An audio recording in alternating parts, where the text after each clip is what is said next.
I found out at age 27, I had a 11 centimeter tumor on my uterus. So the meaning we associate to something is what its truth is going to be. And so if our world is positioned in such a divinely perfect way, then why can't you be positioned in a divinely perfect way? They're called feelings because they're meant to be felt. And so once you really get your belief behind anything, then that will be your experience. Kind of like I mentioned in the beginning.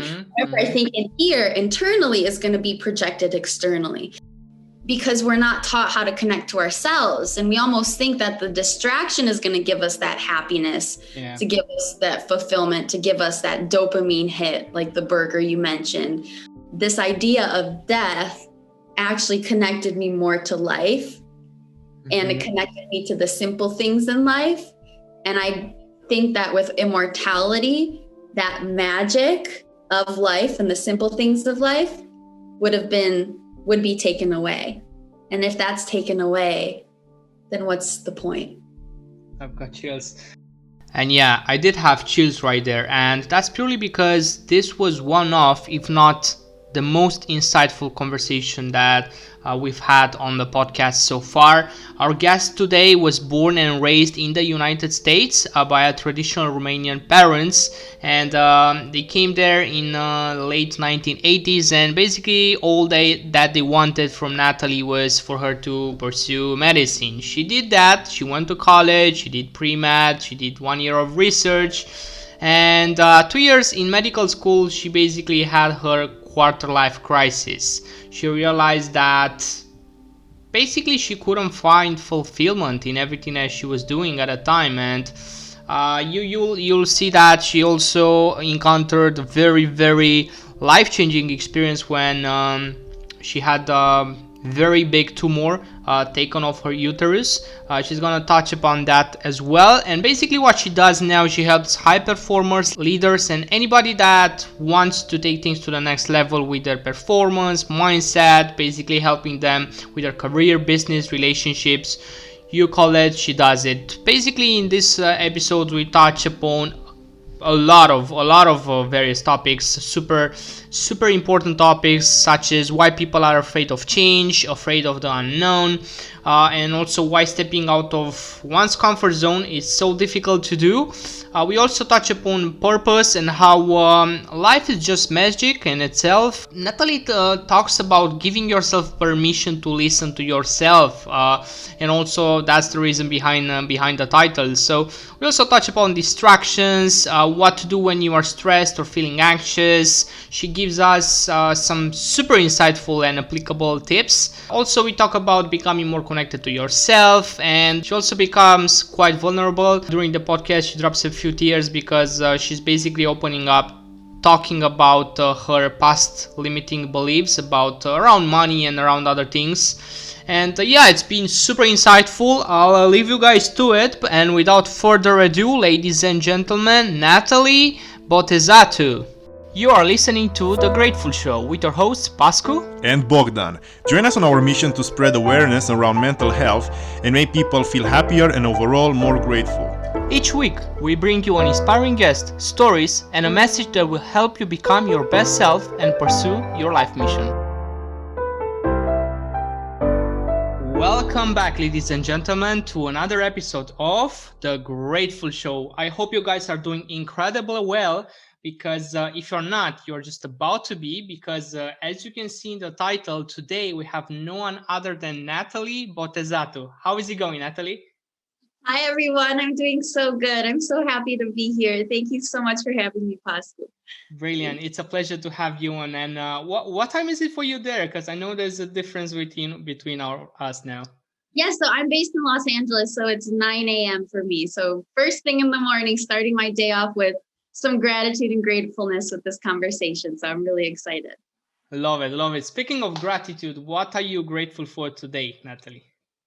Today, I'm grateful for living by the ocean. I live right by the ocean. Apparently, there's a big heat wave that's happening. I was talking to my friends that live down the street, and we're like, the heat wave? What? And because we live by the ocean, we don't really feel that.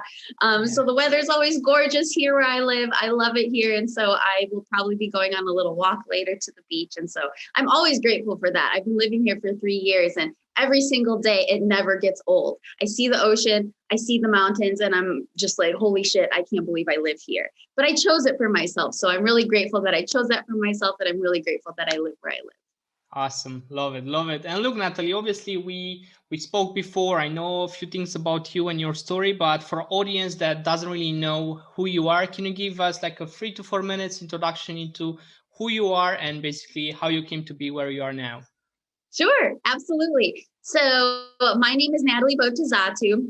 I was actually born and raised in the United States, but I was born and raised by a very, very traditional Romanian parents. My parents actually came here to the States in the late 1980s, and they came with $150 in their pockets, came to a brand new country, didn't know very many people. My grandma and my grandpa had been here, but completely different country, couldn't really speak English that well. And they came to this country to give me and my brother a better life. So I was raised in a very traditional Romanian home. My first language is actually Romanian. And my parents essentially came here to give me and my brother the opportunity to have an even greater life than we would have had in Romania. And so they set us up educationally. They set us up with the best education. And essentially the best thing that I could do was go to medical school, become an engineer, become a lawyer, become an architect. And so I pursued medicine for my whole entire life. I did the whole thing where I went to college, pre-med, did a year of research, and then applied to medical school, got in, and completed 2 years of medical school. Thought, this is the thing that I want to do. This is my dream. Amazing, wonderful. I got 2 years in and I had my quarter life crisis. I was 25 at the time. So I had my quarter life crisis, not my midlife crisis. And I realized that, man, is this actually really what I want? Is this it? And so long story short, I eventually took a year off from medical school to pursue my own business because I knew that I wanted to help people with health holistically in general, but eventually I honed in on specifically focusing on mental health. And so after a year of going full time in my business, I realized that, man, I really love this. And I actually think that this is even more supportive of the type of health that I am destined to support people through. So I dropped out of medical school. My parents and my friends thought I was crazy. I packed my bags. I moved from Michigan to Los Angeles, went full time in my business, and I've been doing that ever since, and I've been loving it. So essentially what I do is I started off as a health coach, then after a year transitioned purely into mindset coaching. And what I do is I help individuals, high performers, leaders, anybody who wants to really take things to the next level with their performance, with their mindset, really, really healing from the inside out to show up powerfully in their businesses, in their relationships, and in their careers. I don't work just with entrepreneurs. I've worked with nurses. I've worked with engineers. I've spoken to different engineers. I've worked with different dating coaches. And so I can then support people with shifting the way that they internally think, believe, and feel so that they can then have a different external experience in their relationships and in their careers. So that's what I do. Love it. So basically helping them with the internal so they can basically change the external pretty much. But Nathalie, obviously your story is super, super inspiring, considering that you still went to like medical school and you pursued what you did wasn't like 100% sure of. And I'm more than certain that it was much more difficult to pursue it that way. And still you did it regardless. And then you realize that, hold on a second, this is not for me, or maybe there's something that is calling me. But it's definitely something that, if not everyone, majority of people find themselves in the position of having to basically forget everything that they thought they were in order to reborn, in order to become a better version of themselves. And one thing that I want to ask you, obviously, you are an expert when it comes to mindset. Why are people actually afraid of that? Why is there a fear inside of them of change? They are afraid of change. They are afraid of the unknown, even though most often than not, they know that that is what eventually they have to, I guess, step into. Sure. So the biggest thing that held me back was this fear of disappointing the people I loved most, but also fear of judgment and also fear of just of what other people would think. Sure. There was a part of me that was scared of failure, but that was a very small part. I can talk about that a little bit. But I think the biggest thing is that from a really young age, we're almost taught to seek the approval of others around us. We're taught to seek the approval of our parents. We're taught to seek the approval of our teachers, to get good grades, to be well behaved, to do the right thing. From a really young age, we're also taught by the media to look a specific way. We're taught by the media and by the internet. You see so many things about how you should be, how you should act. And so we're very externally focused. So when all of a sudden there's something inside of you that is saying something different, there's a part of us evolutionarily that's freaking out. We're not that complex. We haven't evolved that much as humans. Our brains kind of still think like we did back in caveman days. And so if you think back to when we used to live in the middle of the wilderness, in the wild, and your survival depended on how you function within a tribe. Imagine if when you were in that tribe setting, you were the person that was like, you know what? Fuck all of you guys. I'm going to go and I'm going to hunt that wild boar by myself because I want to be the person that brings that big food source to us by myself. I'm going to go off on my own. I don't need anybody else. I'm going to do that thing. What would the tribe do? They'd say you're crazy. And eventually, if you leave the tribe, essentially they would assume that you're never coming back. Because if you were to try to hunt the wild boar by yourself, the chances are you'd get attacked by something, you'd get eaten by something, you'd get killed by another tribe if you just go out and do this thing by yourself. So our brains are still wired to think that if we do something to step outside of the tribe, to step outside of societal expectation, that we're essentially going to die. And I think we're wired like that. I went and I did a cold plunge the other day. And it's crazy because if you were to just jump into a big old ice bath, right now, you'd feel fear. You'd feel like, oh my God, I don't want to do it. You feel so much resistance. But why? There's nothing to be scared about. It's just cold water. But our brains are still wired to think that that means danger. So it's the same exact thing. And then I do the cold plunge and I'm like, this is amazing. And it feels good. And I was totally fine. It also happened when I skydived and we had all these fears. Oh my God, I'm going to die. Oh my God, I'm going to die. And I skydived. And as soon as I jumped out of the plane, all my fear was gone. So it's a very evolutionary response that when we step outside of our comfort zones, we have this fear because we've been programmed evolutionarily for to survive so long to think that anything outside of the standard means death, essentially. And for me also, I'm a very emotional being, and I deeply, deeply love the people that I love. So for me specifically, and maybe other people can relate to this too, when I was changing my career, I wasn't just choosing something different. When I was changing my mindset, I wasn't just choosing something different for myself. It felt like I was also choosing something different for my family, and something that I wasn't sure that the people that I loved most would be supportive of. That was the hardest part. Choosing to drop out of medical school, choosing to move across the country by myself. The hardest part was choosing that, not being sure that my family was in full support of that. And because my whole life, all I want to do is make my parents proud and thank them for coming to this country and giving me a different life in the US, me doing something different, there's a part of me that was scared that maybe I would disappoint them along the way. Fast forward several years later, my parents are my biggest fans now. My parents are so supportive. I get to go on vacation with my parents, whatever I want, because I'm location independent now. I'm not a doctor that's working 16 hours a day. I get to have more time with them. I'm closer with them now. But at that point in time, when I first did it, I was like, oh my God, holy shit. It feels like the end of the world, because I've been programmed to think that for a really, really long time. But the truth is that once you step out, once you jump into the cold plunge, once you honor your truth, on the other side of that is fulfillment, is everything that you want, is growth, is prosperity, there's love, there's all the things that you're meant for. And you actually get to bring all the other people along with you. And also, I'd like to think of all the people that I admire in the entrepreneurial space, or leaders, or Oprah. Oprah's my ultimate favorite. What did Oprah do? She stepped outside of the norm. She pursued her own thing. And of course, now at this level of just being in the spotlight, we're all like, oh my gosh, we're so happy for her. We're so proud of her. We admire her so much. But at the beginning, she went through a lot of like pushing against those boundaries of what's safe, of what she should do. And so I really think it's just programming from our life, but also programming for generations and generations, and programming as a human species of how we used to function. For sure, for sure.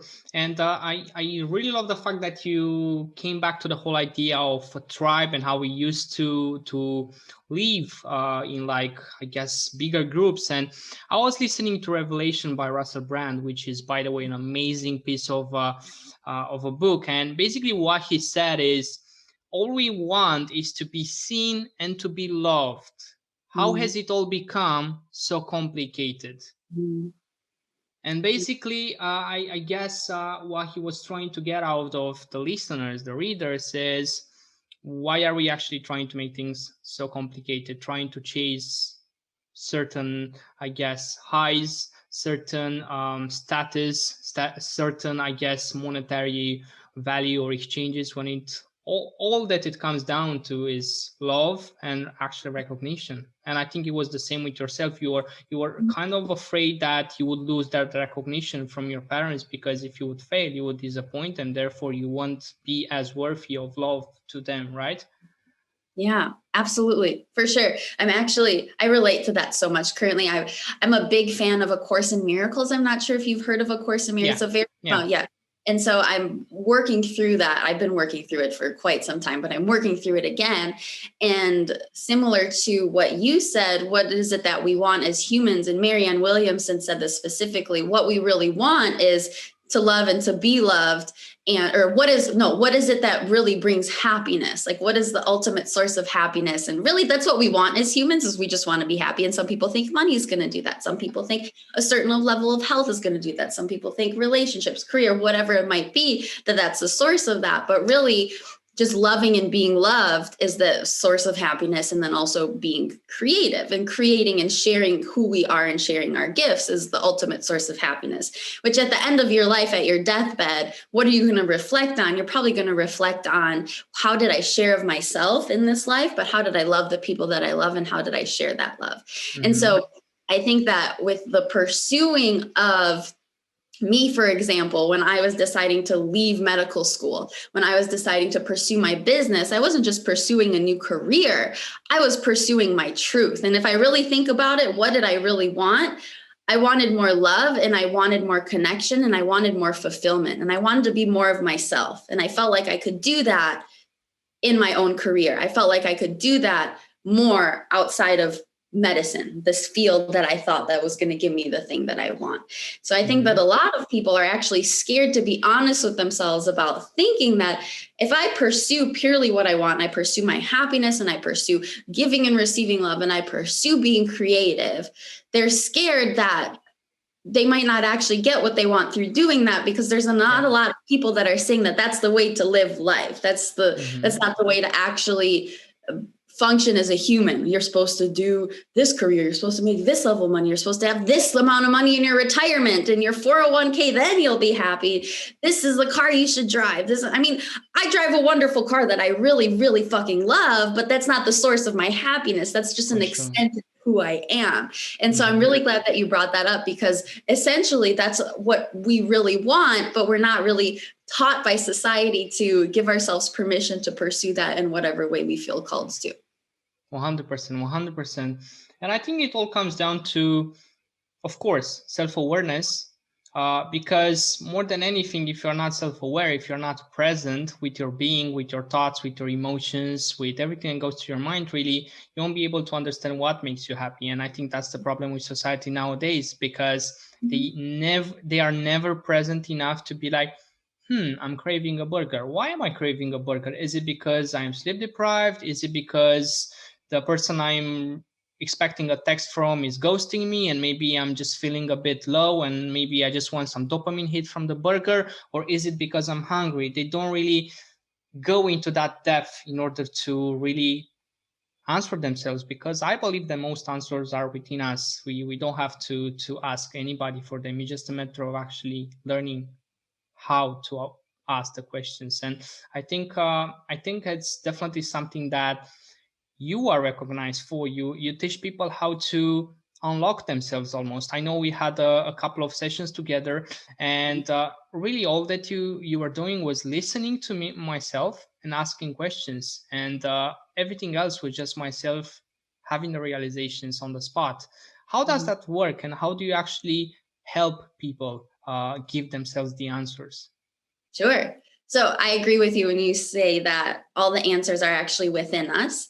I think that we're individually so powerful. Our brains are so complex.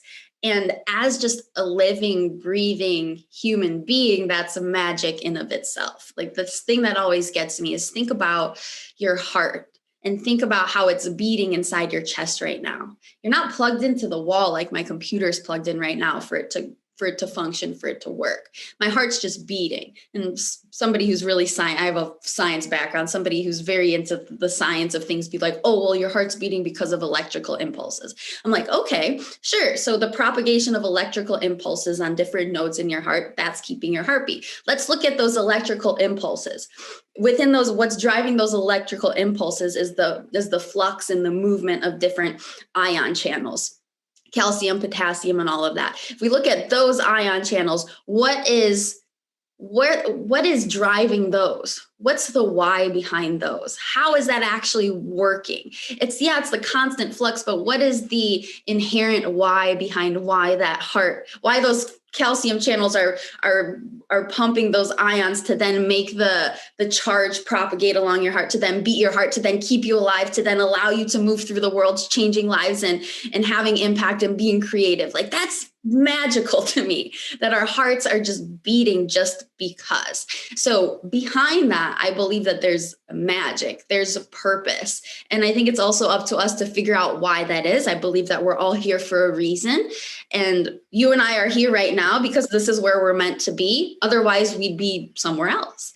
And I think that when it comes down to just really giving someone the power to connect to that, I believe that as a coach, it's not my job to tell you to do anything, because I don't have your answers. Like, I'll have people tell, like, Nat, just tell me what to do. And I was like, I'll give you some suggestions, but I want you to connect with yourself, and I want you to give yourself permission to lean into what is best for you.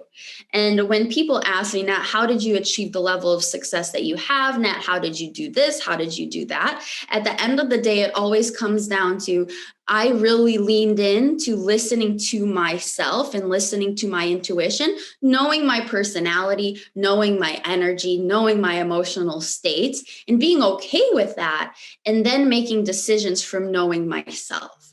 And so as a coach, I'll give different guidances. And like I did for you when we had our coaching session, I would ask you questions to essentially lead you to what is most aligned with you. And there might be somebody who's doing the exact same thing that you're doing, the exact same business, the exact same mission, the exact same impact they're trying to have on people, but you're going to do it a different way, or you're going to show up energetically a different way, or you're going to communicate in a different way because you're you. There's only one Pascu like you in the world. And so of course you would want to do it differently because you're different, because you're unique, because you're divinely placed in this world. Just even thinking about the position of our planet in relation to the sun. And if we were closer, we'd explode from the heat. Yeah. And if we're further, we'd freeze to death. Like, that's insane. And so if our world is positioned in such a divinely perfect way, then why can't you be positioned in a divinely perfect way?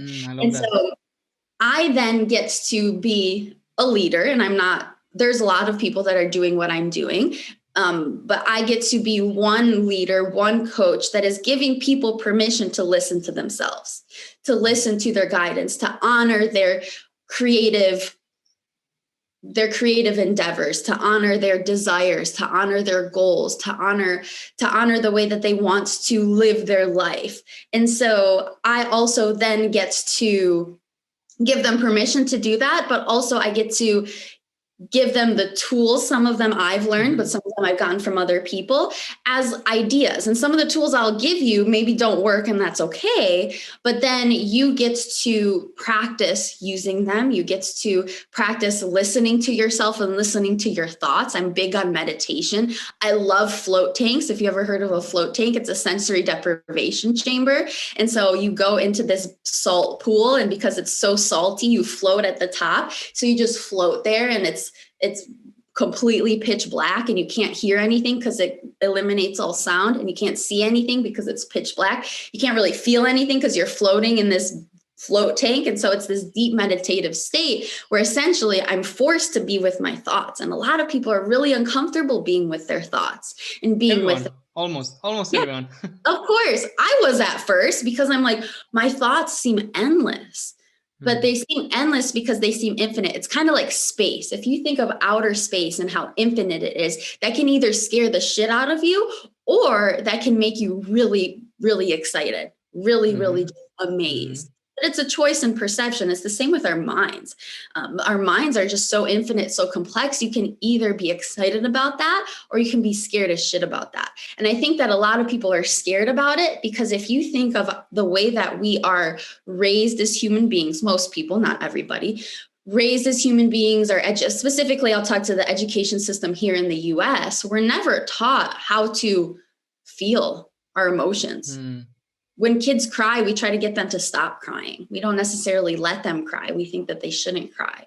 When kids are angry, we're just trying to get them back to some state of normal. We don't teach children how to process their emotions. We don't teach kids that are entering adolescence, going through puberty, how to process their emotions. We're not taught communication, human communication at any point in school. We just should assume that based off of societal standards, how it is that we should communicate with one another. And so if we're not taught communication, we're not taught how to process our emotions, we're not taught how to unapologetically pursue our goals and our dreams and our desires. To a certain degree, we're taught to like, oh, you can be whatever you want to be when you grow up. But if a child shows up and is like, I want to be a unicorn, the teacher's probably going to be like, oh, that's so cute, but pick a real job. That's programming. That's programming right there. And chances are this child can actually be a unicorn as a grown-up, but maybe not like a literal unicorn, but we get to still give them permission to be what they want to be. And so I get to be the person that's like, it's okay for you to honor your desires. You're allowed to do that. You're actually supposed to do that. I feel like that's our purpose in life, is to just be ourselves and to unapologetically do that. Because when we're ourselves, we're able to love fully. We're also able to receive love, and we're also able to create what we're meant to create in this lifetime. And some people are meant to create things like computers. Other people are meant to create safe spaces. Other people are meant to create billion-dollar companies. Other people are meant to create educational environments for underprivileged children and underprivileged members of the community.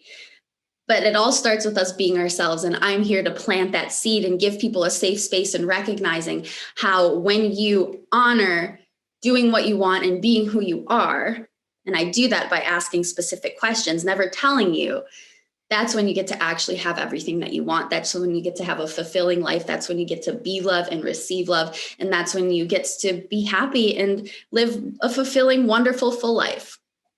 For sure. That's so powerful. And I want to share a story that literally just came to mind now as you were sharing your insights. And all I'm going to say is that at the time I was not sober.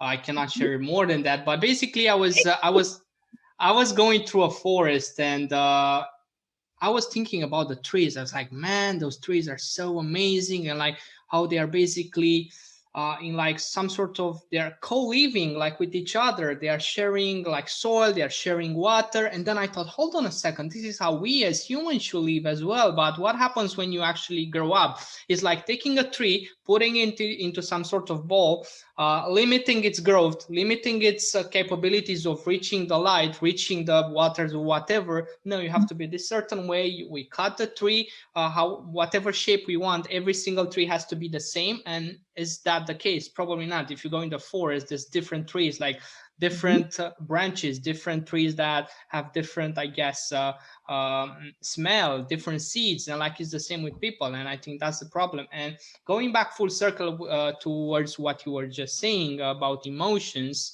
I think it's a huge epidemic when it comes to expressing emotions, especially towards the male side and the male energy. And another thing that I don't remember where I found it, but I have it here on my Twitter, is distraction is the metric for measuring our slavery. What is your take on that? Traction is the method. Distraction is the metric for measuring our slavery. Yeah. So distraction is the metric by which we measure our slavery. Yeah. I mean, I think that we, again, from a young age, it all comes down to how we're programmed, and we're programmed to be distracted by certain things that are not actually aligned with our purpose. And so I think the hardest thing for me when I did go full-time in my business and I was my own boss is that I had to hold myself accountable to a whole nother level. And so there's things like, even though I run most of my business through social media is a massive distraction. And I think that we're also distracted by a lot of things in our external world that we're programmed to think we should care about. But then also we're distracted by what society tells us we should be doing in order to get fulfillment, in order to get watch the football match, or do this, or watch this Netflix series, or watch this, or do that, or buy this certain thing. And also, I think we're so stimulated as a society by technology and by screens that we also are constantly turning to those distractions without really even thinking about it. But at the end of the day, it also comes down to not being connected to ourselves because we're never taught.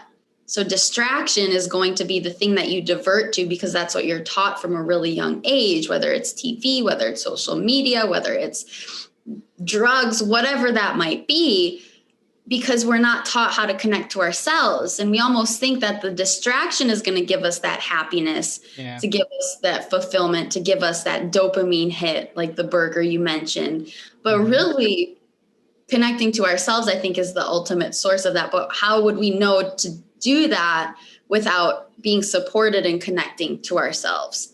And a lot of people are like, oh, I spend too much time on my phone, but then I know I shouldn't do that. But then what other options are we supported by society to go into instead? For me, my whole entire life, since I was little, I never get bored. It's not something that I have so many books that I want to read. I have so many places I want to see. There's so many things I want to do. There are never enough hours in the day for me. I'm never bored. But for other people, they haven't been given permission to find other life-giving things that aren't distracting. And I don't want to shame anybody for watching Netflix, for being on social media. I think we absolutely get to give ourselves permission to indulge in those things. But as with anything, there's a fine line between knowing yourself in that it's a small indulgence versus it's a distraction, like you said. And eventually, if we're constantly diverting to it as a distraction and not showing up powerfully in our businesses, not getting our movement in and taking care of our bodies, not spending time in silence and meditating and taking care of our brains and our minds, then that is a slavery in of itself, for sure. I can see how that can be a thing. We get to have the indulgences. I am currently watching Narcos on Netflix. Have you seen it? So good. Oh my gosh. It's all about the drug trade in Mexico and Colombia. Oh, I was so into it. It's so intense. It's sick on Breaking Bad, isn't it?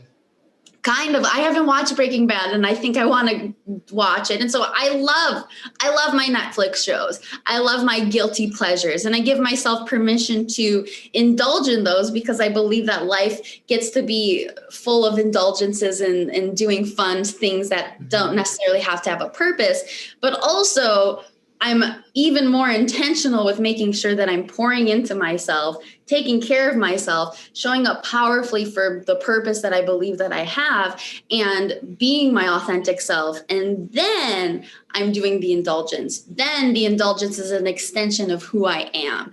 And so that's when it's not slavery anymore. It's not even a distraction anymore. It's more of an intentional choice, as opposed to reverting to scrolling on my phone. I find this happens to me all the time, where I'm distracted by my phone. I will delete my Facebook and my Instagram apps on my phone for the whole day, and will only open it when I need to make a post or when I need to message somebody back, and then I'll go and I'll delete it right back. I'll leave my phone in my car for hours so that I can come inside and do what I need to do, and then go and get my phone, because I'm human by myself too. And so making sure that I know myself and I know how I operate minimizes those distractions, minimizes that slavery, but then allows me to just really more consciously choose outside of the programming that has been set in stone since I was born. Does that make sense? Yeah, of course it does. And I wanted to ask you, this will be very valuable for our audience listening right now. We are talking about being present, being conscious, being distractionless, if you wish. And what would be 3 tips, 3 things that our audience can implement straight away to become more conscious and more, I guess, in alignment with themselves? 3 things that they can implement. It can be habits, it can be anything you want. Sure. So the first thing I would say is give yourself permission to feel whatever you're feeling, whenever you're feeling. I know that there are times where I'm working through things emotionally and I'm judging myself for crying. I'm judging myself for being angry. But I think that when we just give ourselves permission to feel what we're feeling, that's when the feeling passes. They're called feelings because they're meant to be felt. And I think that when we're constantly suppressing our feelings, that's when we're always stuck in the past or maybe worried about the future. And I think a lot of people are scared that if they feel what they're feeling honestly, that it'll never end. They're scared of what they'll do if they allow themselves to feel full anger. They'll be scared of that they'll never exit that pit of sadness if they allow themselves to be fully sad. But feelings are meant to be felt, and feelings are meant to be released from our body. And so just simply feeling them will allow you to pass through them and to release them. And then after, you're able to you don't have to do anything with your feelings. I think we always think that, oh, what can I do to fix it? What can I do to make you feel better? Sometimes just having somebody to listen makes you feel better, right? And so What if we listened to ourselves when we'd feel better, just with any type of emotion? So number one, I'd say just allow yourself to feel what you're feeling when you're feeling, without judgment and without needing to do anything with that. And you'll realize that when you give yourself permission to do that, you'll just be feeling more present. You'll be feeling not as worried about past or the future. You'll be more present. You'll be more grounded because there's no judgment. I used to work in daycare, and I wouldn't try to make the kids stop crying. I would let them have their tantrums, and then in 5 minutes, they'd be great. We'd have story time. It'd be totally fine. Imagine if we were the same with ourselves. So I'd say that was probably a big one, number one. Number two, another thing to be more present is, I would say, just having specific time where you're disconnecting from just electronics. I'd say social media. Computer. Yeah, I'd say if I'm really stressed about something, about anything, if I'm anxious and I don't even know why I'm anxious, the first thing I'll do is I'll disconnect from my phone. And for me, it's maybe going and meditating. But the biggest thing for me, I would say, is going and connecting with nature, sunshine. Depending on where you live in the world, it might be harder to go outside for a walk. But I would do this when I lived in Michigan in the winter. I would put nature sounds on my phone, I would put them on in the TV in the next room. I would be in a different room, disconnected from any type of electronics from my phone. And I would just sit and meditate in the nature sounds of the birds, the waterfall, the rain. So I would connect with nature. So disconnecting from electronics and connecting with nature. That's a big one. Here's a little cool science fact. I'm really into this. The frequency at which, if we were to strap electrodes onto the earth and measure the frequency at which the earth is vibrating, because the earth is vibrating. It's a big living vessel in of itself. If we were to measure the frequency at which the earth is vibrating, it's almost the same frequency at which our brains vibrate when we are in a meditative calm state. The same frequency. The theta waves, right? Yeah, theta, and then there's some alpha too as well. There's all different types of waves. And so when you are outside, your brain is going to sync with that. That's a lot of people do grounding with their toes and not wearing shoes and putting their toes in the grass or walking in the sand, just like physically connecting with the earth. Also auditory. If you can't go out in nature, then I would listen to the nature sounds, which my brain would get stimulated in that same way. But we'll get more calm. And when we're more calm and more relaxed, we're more connected to ourselves. So I'd say that's number 2. And then number 3, third way to really, really connect with yourself. Ask yourself what you need. After you've felt your emotions, you don't have to do anything with them, and a wave of emotion has passed. And then after you've disconnected from all electronics and connected with nature, then ask yourself, what do I need? From this place of calm, from this place of feeling my emotions, what is it that I need right now? And whatever pops into your mind, honor it. I know a lot of people feel like they can't trust themselves. Be like, oh, what do you need right now? Well, first thing that's going to pop into my head is a McDonald's meal. I'm like, is that really what you need? I would challenge that. But after you've processed your emotions, after you've centered yourself, when you ask yourself from that place of connectedness, what is it that I need right now? Chances are the answer that's going to come to you is something that is aligned with your truth, aligned with, and usually it's something very simple. For me, it's, I need water. Just go drink some water, because life is simple. Life is actually really, really simple. What do I need right now? I just need a hug. I need to call my brother and laugh with him, tell him some fun things.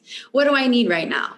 I need to just be a little creative. I need to play some music. I'm a pianist. I play the piano. Just play some music, Nat. What do I need right now? I just need some sunshine. Usually the things that we need are very, very simple things. Usually it's connecting to other people, feeling love or being creative or loving on ourselves. And when you're giving yourself permission to ask yourself, what do you need right now?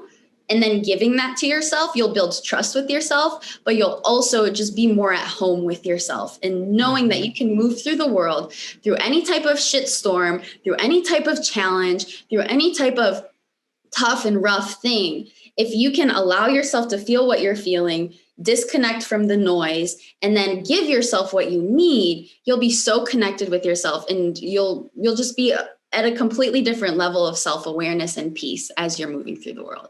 Love it. Love it. You heard Nathalie, guys. And what I wanted to add on the third point is feeling what you need. I was listening to Ready, Fire, Aim, 0 to 100 million or something like that. And basically, it was all about sales and marketing, but it really relates here. And the author was saying that you have to identify the wants and the needs of your clients. And there's one thing to have a want, I want a McDonald's, and there's a whole other thing to have a need. I need food, I need sleep, I need water. So there's a huge correlation and probably a big misunderstanding when it comes to that. But coming full circle to your first tip, I just wanted to counter challenge and see your perspective on this. Feeling feelings, you were talking about feeling anger, feeling fear maybe. Would you say that for every low, there has to be a corresponding high, and for every high there has to be a corresponding low, or not, and why? No, I don't think so. I think that sometimes we make sense of the world through contrast, and that's okay. Sometimes we need to experience the low in order to have that high, but it's not a rule. I think it's a rule if we think it's a rule. So coming down to like the foundations of what I teach, and you and I talked about this, is if you believe that you need a low and a high, that those go together. If that's what you believe, that's the only thing you're going to experience. But if you believe that there are no rules, that you get to have high, maybe a little dip, which then the dip allows you to then ricochet back into the high, then you get to have that experience. But if you think that those are some of the things that are programmed into us and be like, Yep. by the entrepreneurial space, by careers, and by all of that. And again, it's really just a rule. And as humans, because we're so powerful, what we believe is truth. You see this with all different types of cultures when it comes to healing practices. People are healing their bodies simply because they believe they can heal their bodies. And there's some people who are not able to do that because they don't believe that. So in regards to the highs and the lows question, but also really in regards to any rule given to us by society or given to us by a career or a specific community or establishment, I only believe that it's true if you think that it's true. So I think that there's a lot of people who are building successful businesses that think that, oh, when I hit rock bottom, then that's going to motivate me to really become a millionaire. And they become a millionaire and then they kind of get complacent. They're like, okay, I need to hit some type of bottom before I then push back up to the success that I need. And it's the pattern that they think they need the low in order to experience the high that is making them have that experience, which is then reinforcing their belief that that's the only way to do it.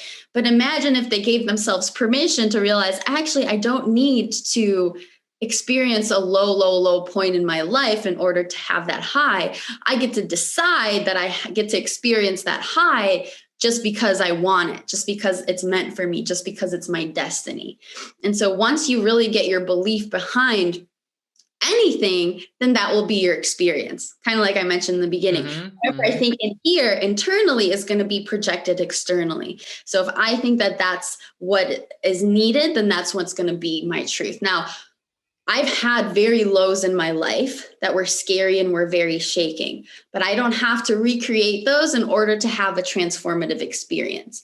I had a big health scare that I went through and it was very low and it was very scary. I thought I had cancer. I thought that I was not going to be able to have children. And that was the most transformative point in my life. It was something that I'm now grateful for.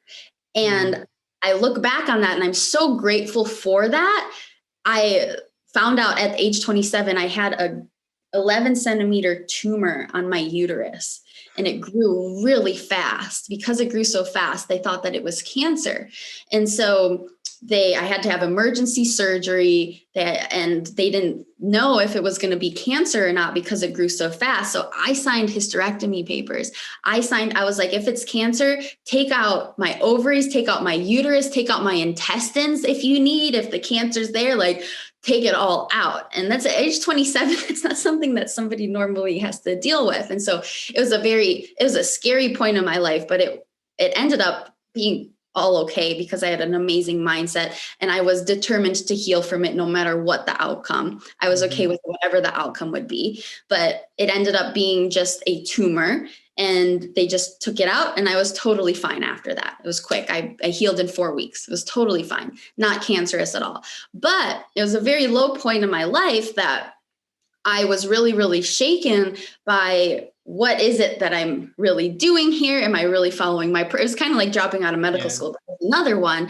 But looking back on it, I'm so grateful for it, but I don't have to recreate another tumor or I don't have to recreate another health scare. I don't have to hit rock bottom in order to have another amazing transformational experience. And since my tumor, I've grown so much. I've grown and I've learned so much as a human. I've connected so much more to myself. And I'm grateful that that tumor, that low, gave me that opportunity because now I'm at an all-time high, but I don't need to experience that low again in order to have that high again. I can just be high, maybe little dips here and there, which I love because I get to grow, but it's my choice that I don't have to constantly create something that is unpleasant and icky in order to transform and to grow in the way that I'm meant to. And it all is rooted in my belief and in my perception about the highs and the lows. Absolutely love it. And I got to acknowledge you for sharing that with us.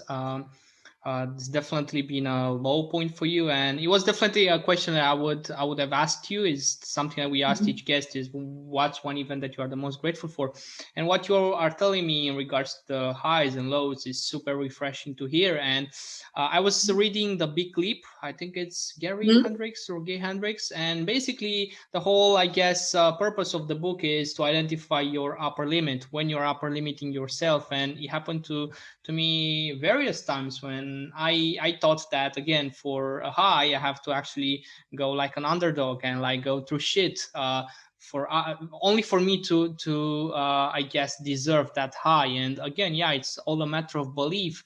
But moving on, as we are probably approaching the end of our conversation, not very soon, I wanted to ask you, and this is super I guess esoteric and probably will probably make you think, or not necessarily, if, and this if I think it's just a matter of time, if there will be the possibility for you to become immortal, would you choose to? If so, why? And if not, why? Hmm. Whew. So I'll be so honest, intuitively, the first thing that comes to my mind is no. I would not choose that. That's I would fair. not choose that because I think that there's a beauty, the beauty of life. The only thing that is assured in life is knowing that it's going to end. Nothing else is guaranteed. And because of death, we're motivated in ways that we wouldn't be motivated if death wasn't guaranteed. And I think it's because of death that I show up the way that I show up. I'm motivated to show up the way that I show up for my business and for my clients and for my family. But it's also because of death that I love in the way that I love. I love the people that I love. I love my family. I love the people that I'm helping. And going through my health scare, if it was cancer, I could be dead right now. And it was that thought of death that almost snapped me back into my life in a way that made me want to cherish everything at a completely different level that I've ever cherished it before. Something so simple as putting my own socks on, because I had a scar this big on my abdomen from my tumor. And so I couldn't bend over and move for a couple weeks. And so my mom was putting on my socks for me for a couple weeks. And when I was able to put my socks on by myself, I had the biggest smile on my face. I was like, oh my gosh, this is so great. And when I could walk again at a pace that was normal, I was holding my tummy and I was walking in my neighborhood. I was like, oh my gosh. It's a whole different perspective, isn't it? I'm so grateful that I get to walk. I can't believe I took this for granted. I was so grateful that I could use the bathroom without being in pain. I was so grateful that I was so grateful I left medical school. I'm like, fuck medical school. I could have died. I could have died from cancer and I would have been in a career that I was not actually wanting to be in. Fuck that. I'm so grateful that I chose the career that I chose. And this idea of death actually connected me more to life. And it connected me to the simple things in life. And I think that with immortality, that magic of life and the simple things of life would be taken away. And if that's taken away, then what's the point? I've got chills. Yeah, I'm 100% with you on this. And I gotta admit, probably 70% of our answers so far from different guests were that they would choose to be immortal. And as much as I respect that, again, I'm with you. I don't think that there would be as much joy to life. I don't think there would be so much, I guess, urgency to do things, urgency to appreciate things as much.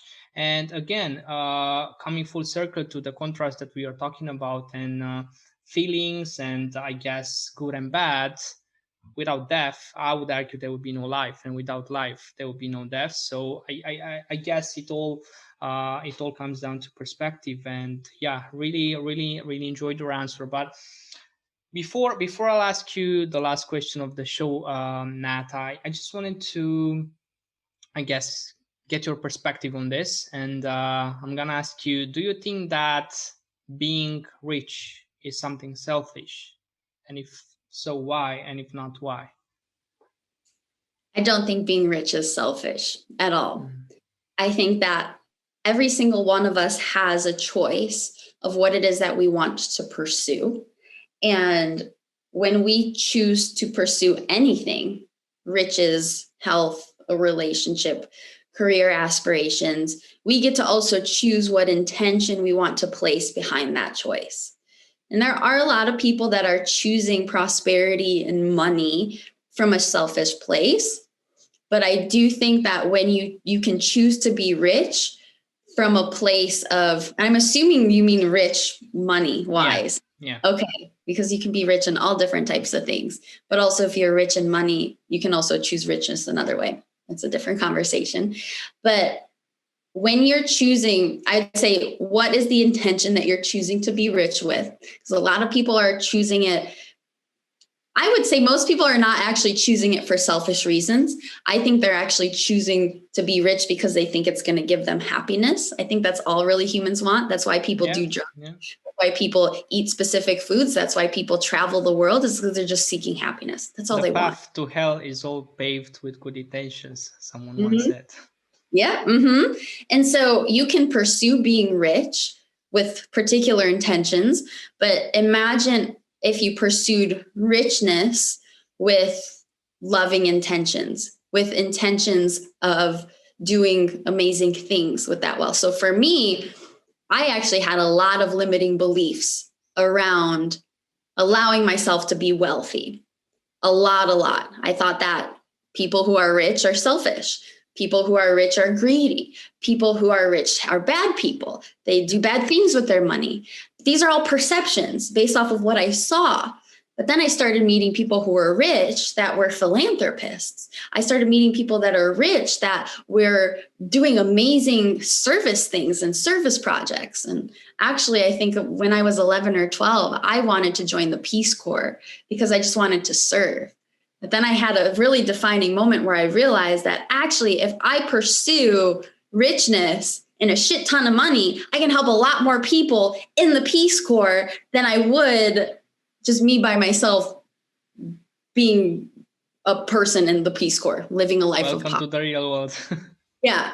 And so pursuing richness and pursuing prosperity and pursuing abundance is actually the most selfless thing that I can do, because my intention to utilize that wealth and utilize that richness is to share it, is to circulate it, is to invest it.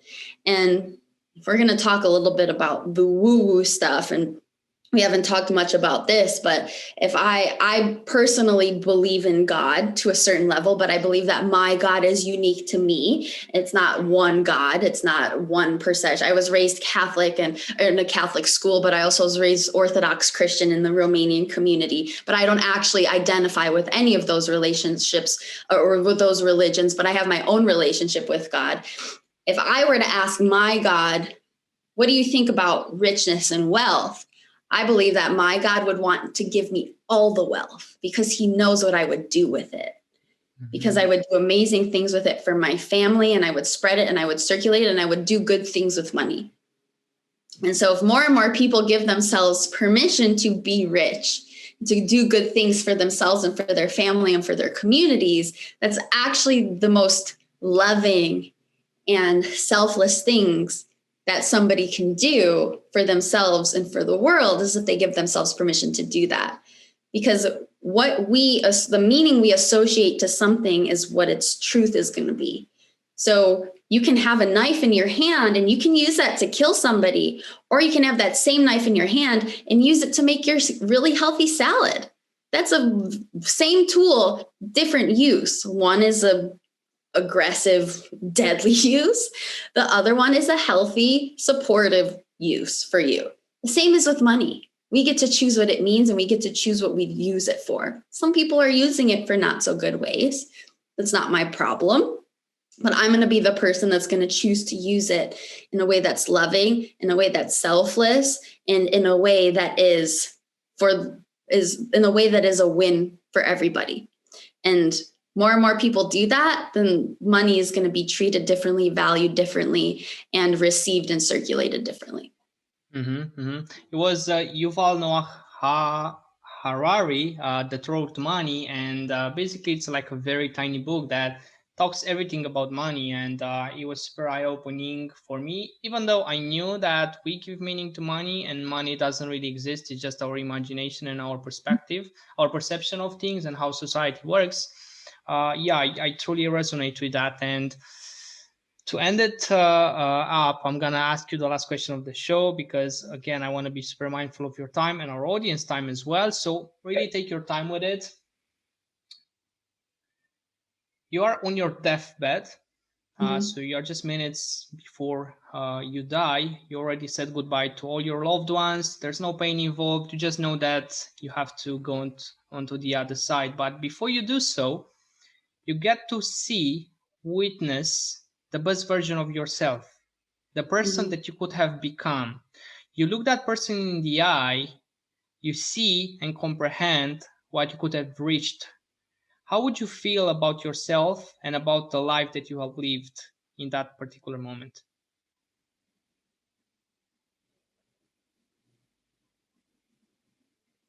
So the person that I'm seeing is the person that I could have been. Yeah. I'd like to believe that I'm actually choosing that person today more than I've ever chosen them. If you would have asked me this question when I was still in medical school, it probably would have made me cry, because I wasn't honoring my truth then. Oh, I'm getting chills. I was not honoring my truth then. So if you would have asked me that question when I was doing something that I didn't actually want to do, it would have made me cry and really sad that I wasn't pursuing the person that I meant to be. But I can say, of course, I'm human. Of course, there are things that I could do better. Of course, there's new things that I'm pursuing. And of course, I'm getting better and better at being my highest and best self. But I would say that if I was on my deathbed, I would be so proud that I honored my desires and I followed my heart and I did this crazy, silly ideas. I listened to all of it and I just did it and I pursued it and I trusted, even if nobody ever did it before, even though I was the crazy one in the family. I would look back and I would be really proud that I actually died as that person, because that's what I'm pursuing now. And I'm so glad that I chose that. It was really scary to choose, but it would probably make me cry and it would make me very proud, because I would probably feel something along the lines of, you did it. You did what you were meant to. You fulfilled what you were meant to fulfill because you followed your heart and you listened to your intuition and you followed and you stuck to your truth as soon as you felt it. So I'm proud of you, Nat. You're amazing.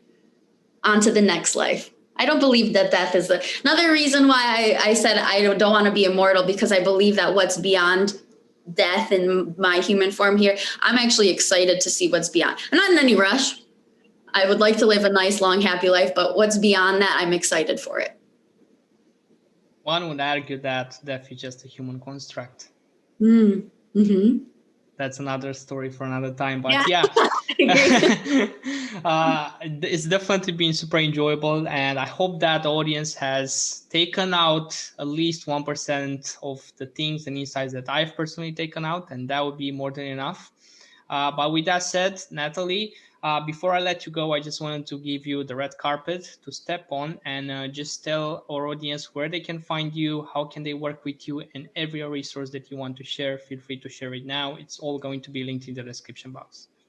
Sure, absolutely. So I have an Instagram page where you can follow my life and all my goofy stories I post around in my Instagram stories. I'll sometimes do different posts, written posts. I post a lot on my Facebook page. If you guys want to add me on Facebook or follow me on Facebook, that's where I post a lot of like my written content. I do post a YouTube video with a mindset teaching every couple weeks. So you can just search my name and it'll pop up. I think there's only one Nathalie Botezatu in the world. So I love my name. It's so unique. So you'll be able to find me really easily. If you search me on any platform. I also have, you can find me on my website there, and I have a free 5-day mental health reset guide that is like a really great place to start. If you loved some of the things that I talk about, you love a little bit about what it is that I teach, that 5-day mental health reset guide, it's actually probably another thing that's will help people to really connect with themselves. Going back to that question that you asked me, if they can go ahead and just put their email in and get that 5-day mental health reset. It's a really transformative 20-minute little teaching session. And then of course, I do have one-on-one coaching that's available. I have my foundational course. It's called the Highest and Best Workshop, where I'm essentially giving you the tools to really connect with your highest and best self, connect that version of yourself that you could have been on your deathbed, like you asked in that question. It's a 5-week course, has so many different meditations in there. It's a really, really foundational course that a lot of people have had transformative experiences with. So that's available. And then the last thing, it's not something I really mentioned too much to you, Pascu, but I also am in the process of writing my own music album with my own minimal piano music. And it's also like meditative music as well. So that's going to be released by the end of this year. You'll notice in some of my courses, if anybody signs up for those, that I do different meditations. So there are different musical meditations, but I will be releasing a specific album that is more piano music, more minimal, and has like a meditative element to it that is also going to be released on Spotify by the end of this year. Awesome to hear. Yeah, I didn't know about that. And yeah, I think it goes without saying to our audience that I fully endorse Nathalie's coaching, and I'm more than certain that her 5-day mental health reset would be super foundational for a lot of you listening. And yeah, with that said, it's been an absolute pleasure. This is Pascu, and you guys stay grateful. Thank you so much for sticking all the way till the end. This shows that you are serious about taking your life to the next level and doing that through a perspective of gratitude. If you enjoyed this interview, it would help us massively if you could give us a 5-star rating review on iTunes, or else share this on your stories and tag us. This way, with your help, our message will be seen by more people, and together we will make this world a better place.